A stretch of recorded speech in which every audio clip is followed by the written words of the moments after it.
Hello everyone and welcome back to एन पाठशाला। आज का हमारा टॉपिक है वेट लॉस और वेट गेन के बारे में। यहाँ लोगों को कन्फ्यूजन क्या होता है, मतलब वेट लॉस और वेट गेन में वो डिफरेंस क्यों नहीं कर पाते हैं। सबसे पहली गलती वो ये करते हैं कि लोगों की जजमेंट उनके साइड से आती है वो उससे अफेक्ट हो जाते हैं।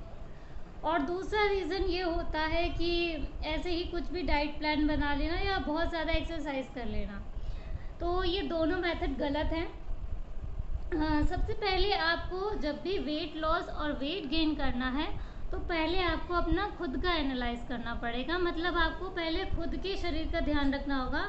एंड योगा में तो कहा ही है कि आपके शरीर के सबसे बड़े डॉक्टर आप खुद हैं।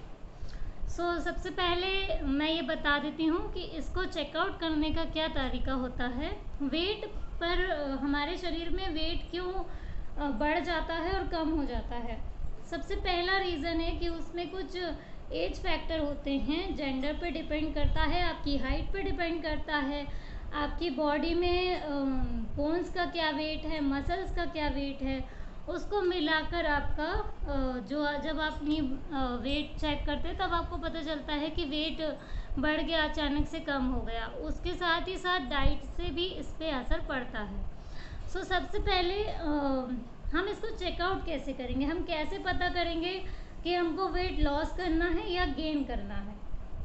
सबसे पहले ये बहुत ही ईजी है, आप दो तरीके से इसे कर सकते हैं।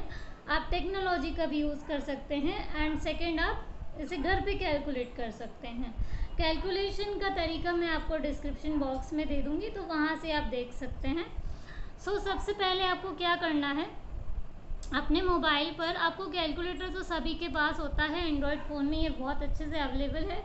तो आपको अपना BMI करके एक सिंबल आएगा, वहाँ पे क्लिक करना है और उसके बाद आपको क्या करना है, आपका वेट डालना है जो आपका बॉडी का टोटल वेट है, और उसके बाद आपको लेना है आपकी हाइट इन सेंटीमीटर्स या इंचेस में, या आप कैसे भी उसको कैलकुलेट कर सकते हैं, रिज़ल्ट वही आएगा। जब आपको पता चलेगा तो आपका BMI है जो वो अगर 18 से कम है दैट मीन्स आप अंडर वेट हैं, यानी कि आपको वेट बढ़ाना चाहिए। और यदि आप 29 से अबव हैं दैट मीन्स आपको वेट लॉस करना चाहिए। यहाँ पे हमको ये तो पता चल गया कि क्या हमारा वेट है और क्या नहीं है, ठीक है। मतलब हमारे पास जो टोटल वेट होता है उसका हमें एवरेज वेट लेना होता है। हमने एवरेज ले लिया। अब इसके बाद हमें क्या करना होगा, अब हमें इसके बाद BMR का यूज़ करना है, that is base metabolic rate.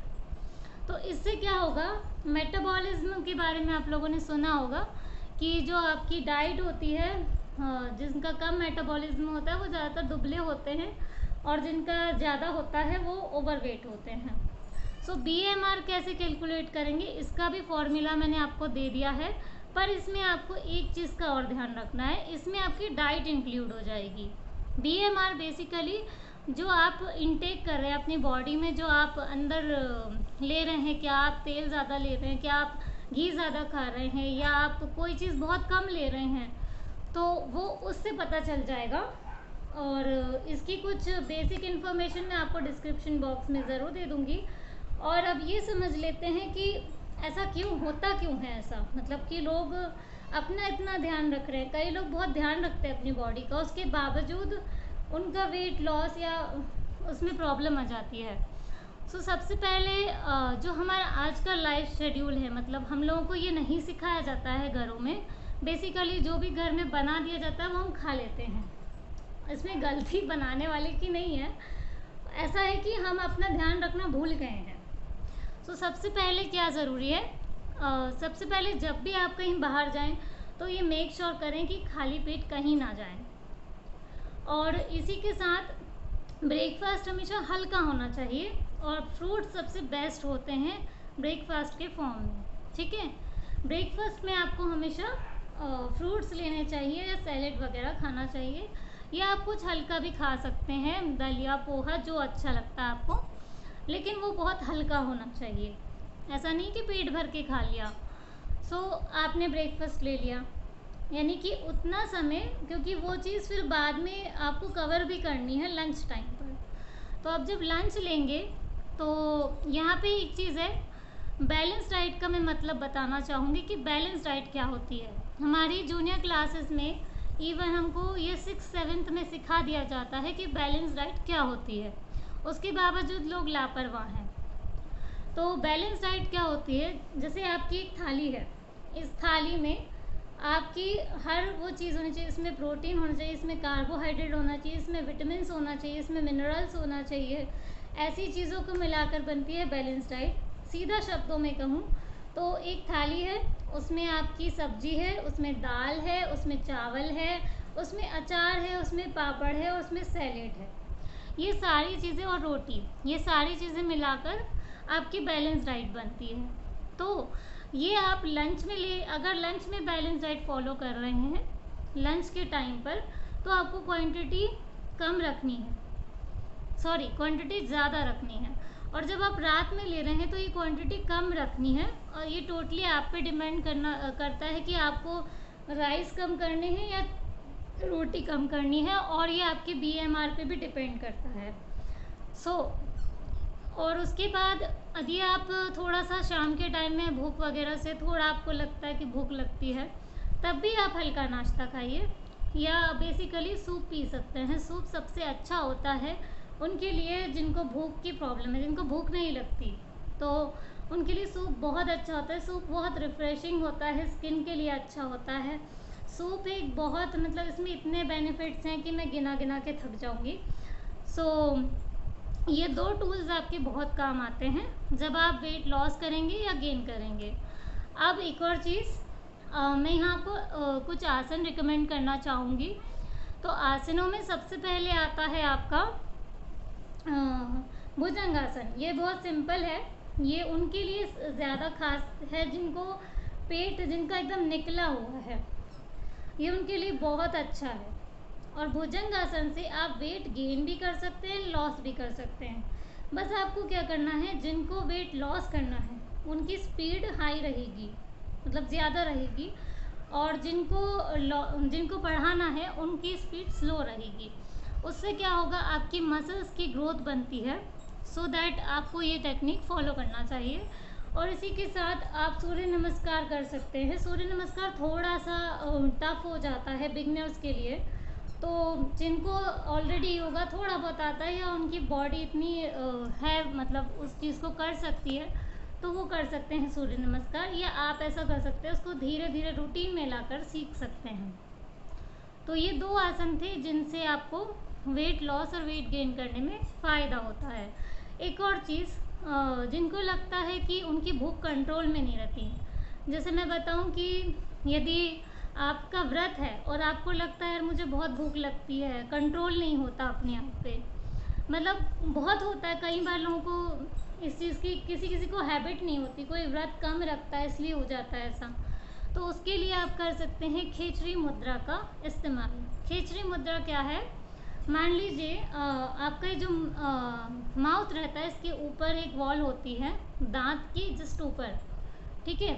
तो हमारी जो जीभ होती है उसमें एक प्रेशर पॉइंट होता है।